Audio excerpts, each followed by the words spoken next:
যে জায়গাটাতে আমরা একখানে দাঁড়িয়ে আছি যে কিভাবে একটা সুষ্ঠু এবং সুন্দর নির্বাচন করা যায়।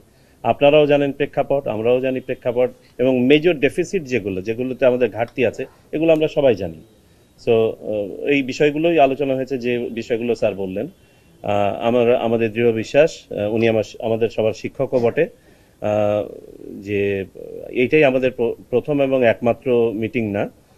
আমরা কিছু তথ্য আমরা সিদ্ধান্ত নিয়েছি আদান প্রদান করব, এবং আশা করি যে ওনারা সময় বের করে এক বা একাধিকবার আরও আমাদের সাথে বসার সুযোগ করে দিবেন, যাতে করে আমরাও উপকৃত হব, এবং আমাদের পক্ষ থেকেও তখন যদি আরও কংক্রিটভাবে কিছু বলার থাকে আমরা মিনওয়াইল কিছু জিনিস নিয়ে কাজ করব, ইনক্লুডিং আমাদের পাস্ট এক্সপিরিয়েন্সেস। স্যার, আজকে আলোচনায় নির্বাচন কখন হওয়া উচিত বা কিভাবে হওয়া উচিত এগুলো নিয়ে কোনো আলোচনা আসছে? আমরা কোনো টাইম নিয়ে কোনো আলোচনা এখানে করিনি।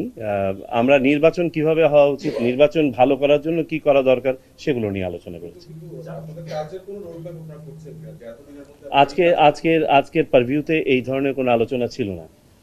আমাদের উদ্দেশ্য ছিল একটা ভালো সুষ্ঠু নির্বাচন যখনই হোক না কেন কিভাবে করা সম্ভব। স্যার, আপনি বলছিলেন মেজর ডেফিসিট নিয়ে আলোচনা হয়েছে, আপনারা কি একটু বলবেন সুষ্ঠু নির্বাচনের বেসিক? এগুলো সব আপনাদের মিডিয়াতেই আছে, মানে আপনারা খুব ভালোভাবে লিখেছেন ডেফিসিটগুলো কি ছিল।